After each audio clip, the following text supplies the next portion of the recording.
Bonjour, aujourd'hui on va parler de l'encéphalomyélite aiguë disséminée. Donc comme le nom indique, encéphalomyélite c'est l'inflammation de l'encéphale et c'est l'inflammation de la moelle épinière et qui est aiguë, donc monophasique et elle est disséminée.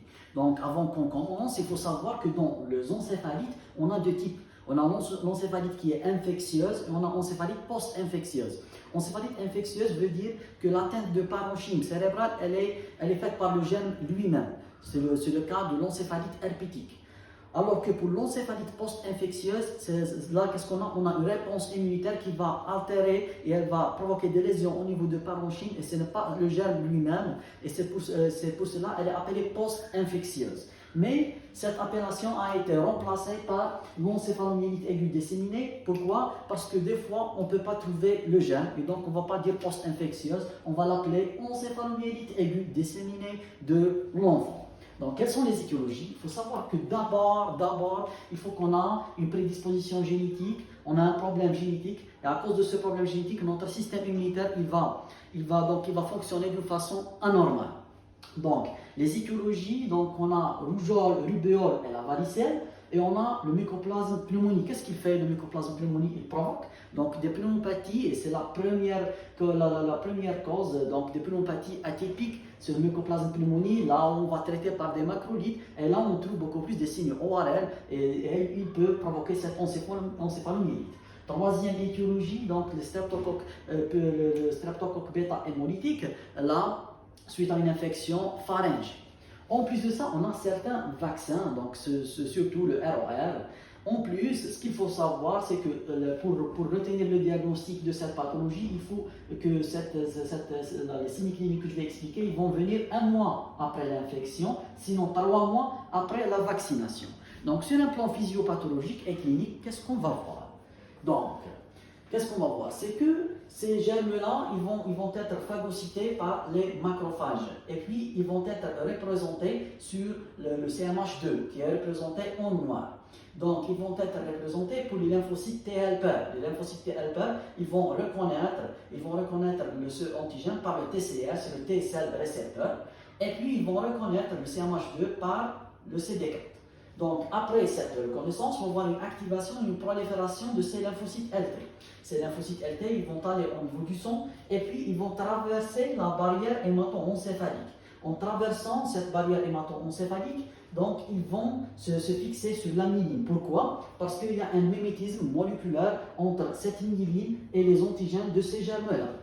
Donc, ces lymphocytes LT, ils vont se fixer sur cette ligne de neurones, ils vont libérer des cytokines. Donc, ils vont libérer interleukine 1, interleukine 6, TNF-alpha, interféron gamma.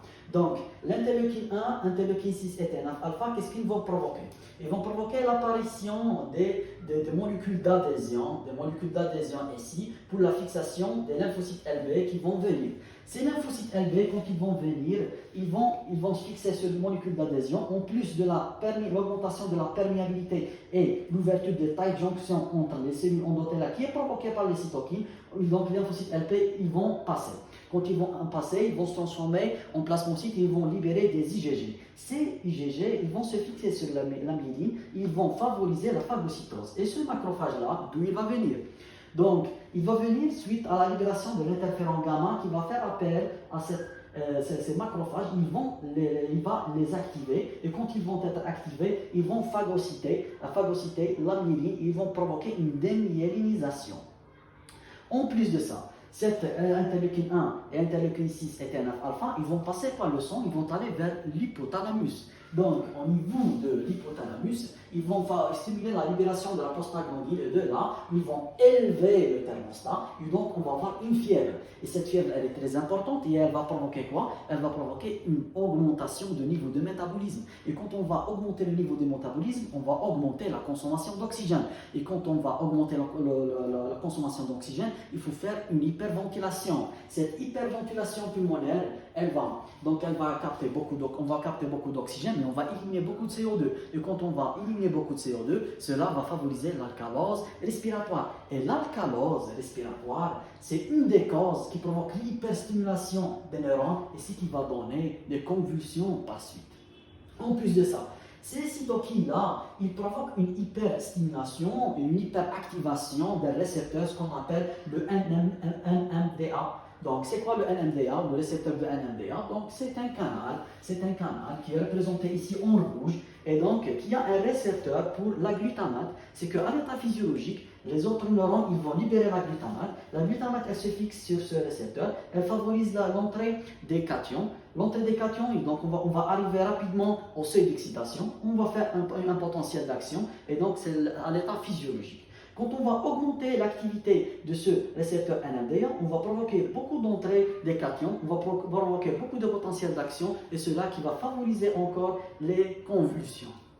En plus de ça, cette démyélinisation, elle peut toucher là, une substance qui est ici au niveau du tronc cérébral, ce qu'on appelle la SRAA, c'est la substance réticulée activatrice ascendante. Qu'est-ce qu'elle fait? Cette substance, elle est responsable donc, de capter donc, les messages auditifs, les messages visuels et encore la sensibilité douloureuse.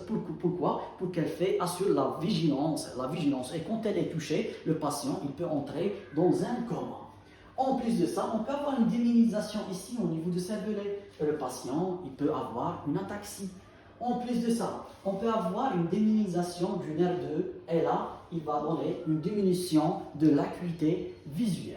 En plus de ça, là, donc au niveau cérébral, parce que c'est une encéphalite, là, donc au niveau cérébral, là on a le cortex moteur, là on va voir les faisceaux qui vont descendre pour former la corona radiata, et puis ils vont descendre au niveau, donc c'est le faisceau corticobulbaire, et là ils vont donner l'innervation pour les noyaux des nerfs et des paires crâniennes.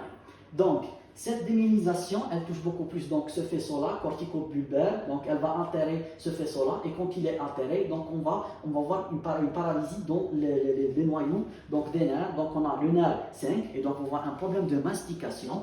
Donc on peut avoir l'atteinte du nerf 7, donc une paralysie faciale. En plus, le nerf 9, 10 et 11, là on va voir une dysphagie, une dysphonie, alors que pour le 12, là on va voir une dysarthrie. Donc, en plus de ça, cette démyélinisation, elle va toucher la moelle épinière. Et quand elle va toucher la moelle épinière, si elle va toucher le cordon postérieur, on va voir un problème de proprioception qui va être associé avec l'ataxie qui est d'origine cérébelleuse. En plus de ça, si on a une atteinte là, donc au niveau de cette zone verte, là où il va passer, il va venir le neuron moteur supérieur, donc le neuron moteur supérieur qui va entrer là au niveau de la corne antérieure pour donner synapse au neuron moteur inférieur. Quand le neuron moteur supérieur il est touché, donc on va voir un syndrome pyramidal. Donc là, on va trouver un signe de Babinski, on va trouver une paralysie qui est spastique avec le signe de Babinski qui est ici. En plus de ça, on peut avoir, donc là, au niveau de la zone latérale, on peut avoir l'atteinte de faisceau donc spinothalamique qui est responsable de la sensibilité douloureuse, et donc on peut avoir une altération de la sensibilité douloureuse rare. Bon, pour diagnostiquer cette pathologie, qu'est-ce qu'il faut? Donc, il faut faire, donc là, c'est l'IRM. Il faut faire l'IRM. Et là, pour l'IRM, donc si on va faire l'IRM et on ne va rien trouver, il faut qu'on va répéter l'examen, l'examen complémentaire. Pourquoi? Parce qu'on peut avoir prochainement l'apparition des lésions.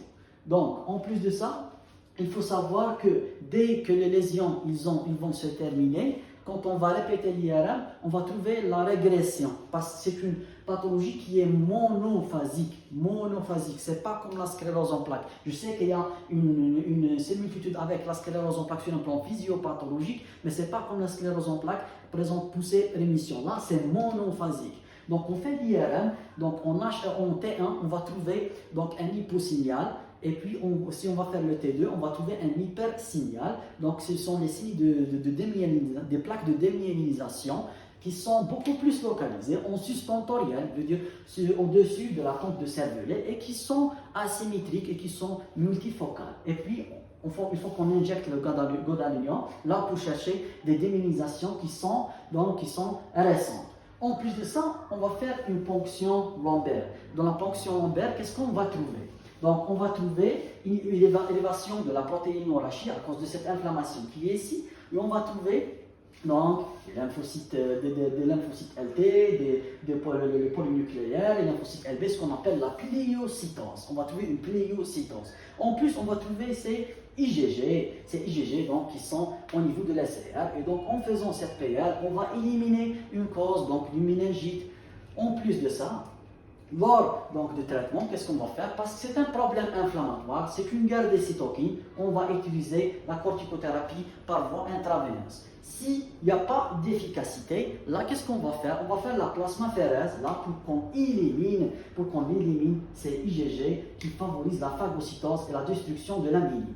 Donc, sinon, on peut utiliser donc, les immunoglobulines intraveineuses, donc par voie intraveineuse. Pourquoi? Donc, ce sont des anticorps. Eux-mêmes, ils vont bloquer ces anticorps et donc ils vont inhiber cette phagocytose. Et donc, c'est ça, de façon générale, l'encéphalomyélite aiguë. Et donc, je vous remercie.